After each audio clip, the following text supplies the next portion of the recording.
Welcome to Flipped Classroom.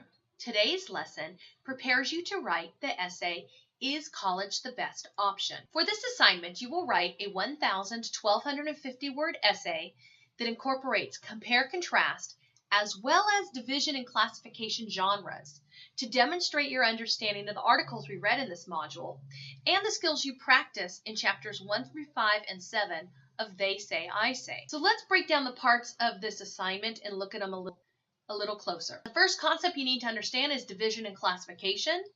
That is really focusing on types. For example, what types of higher education? 2-year college, 4-year university, military training, vocational training, work experience. There's an entire Flipped Classroom video on this topic, so make sure you go back and take a look at that. Also, compare-contrast genres. This is looking at similarities and differences as the source to be evaluated. In this specific case, it's how are the different types of higher education similar or different?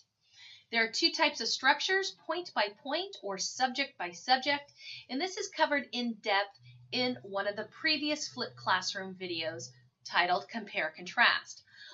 To briefly review, point by point looks like the structure on the left, and subject by subject would be structured very similar to this example on the right. Also, the articles to choose from are the ones we read in class and for homework. 2 years are better than 4. College prepares people for life. Should everyone go to college? Are too many people going to college? And also the other articles which we were not assigned to you but are available in the textbook under the module, Is College the Best Option? You are required to use at least 3 of these articles as your sources of information for this essay. The skills that you will be assessed on are from chapters 1 through 5 and 7 in the textbook, entering the conversation, the ability to summarize and quote from the articles we've read, incorporating your own opinion into the conversation by agreeing, disagreeing, or both, using voice markers so the reader knows what ideas are yours versus what ideas are the author's, creating a rationale or justification for what you've written so the audience can buy into your argument, and also working on personality and your unique voice in the writing. The exact prompt is open to you. I have given you 3 prompts to kind of guide you. You can pick one of these or one of your own. The first one is based on the 2 authors, Owens and Sawhill. And in the book, they say, for certain schools, majors, occupations, and individuals, college may not be a smart investment. So you can write your essay on how you'd respond to that claim, and how do you apply this claim to your own personal college experience? Do you think college is a smart financial investment? We also read Unger's article, and he quotes Jeffrey Gargan, "The responsibility of higher education today is to prepare people for jobs that do not exist."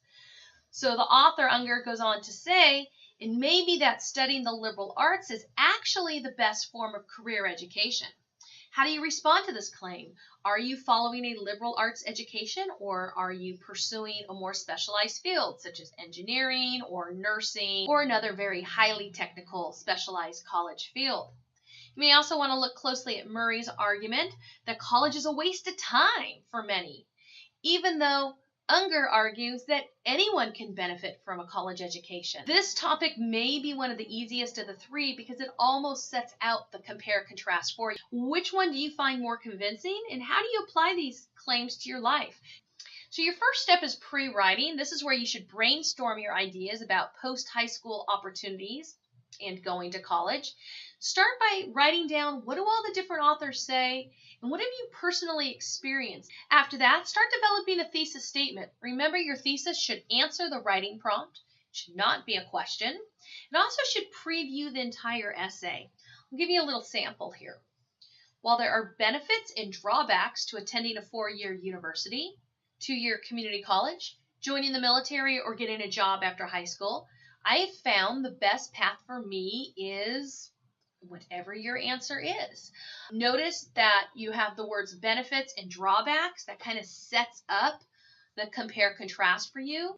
and listing some of the different types of post-high school education. You are welcome to use this thesis template or developing your own that will fit your topic. The third step is to outline your essay.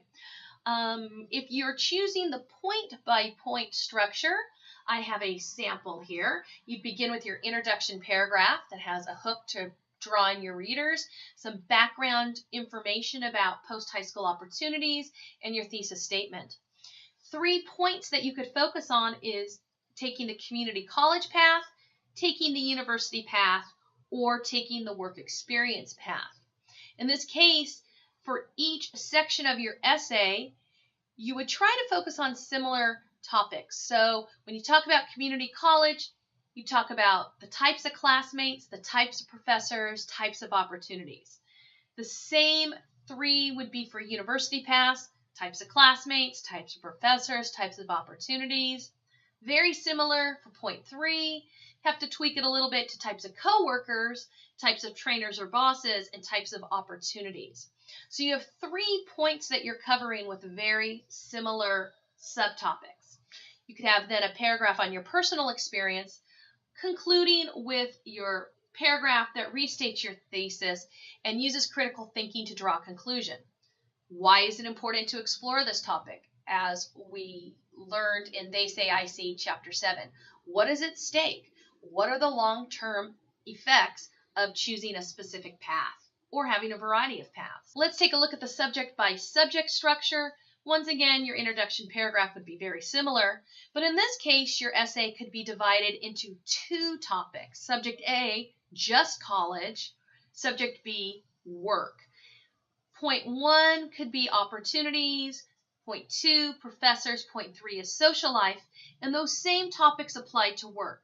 What are the opportunities presented to you by working? What are the trainers or bosses like in a work environment? And what is the social life like in a work environment? Followed by a conclusion paragraph that once again would be very similar to what you would have done if you did the point-by-point structure. Either structure is fine. You may have your own structure that works as well. These are just the 2 common structures used for a compare-contrast essay. Step 4 is drafting your essay. Don't worry about the catchy opening, that hook in the beginning. Don't worry about citing your sources. That can come later. Just start writing your essay to prevent writer's block. Get all your ideas down. You can always revise later. Step 5 is the writer's workshop. You'll be uploading your draft of your essay to Canvas. And then I will assign you 2 peer edit partners after the deadline. I'll announce those in class. If you're absent, I will send out an email.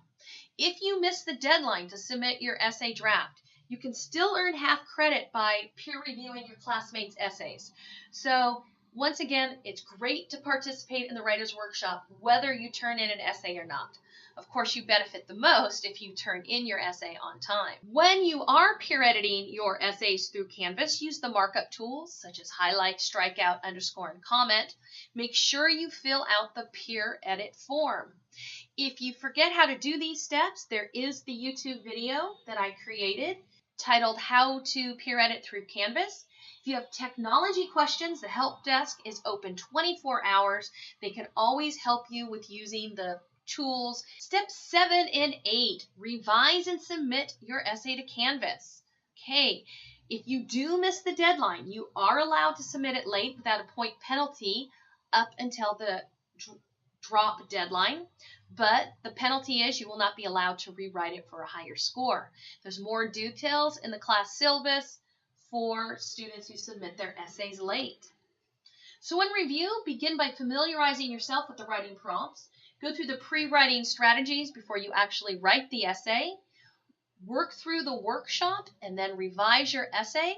Once you submit it to me, I will give you feedback. Also, feel free to email me or talk to me during my office hours or after class if there's time to understand the feedback if you have questions. Thank you for joining me today in Flipped Classroom.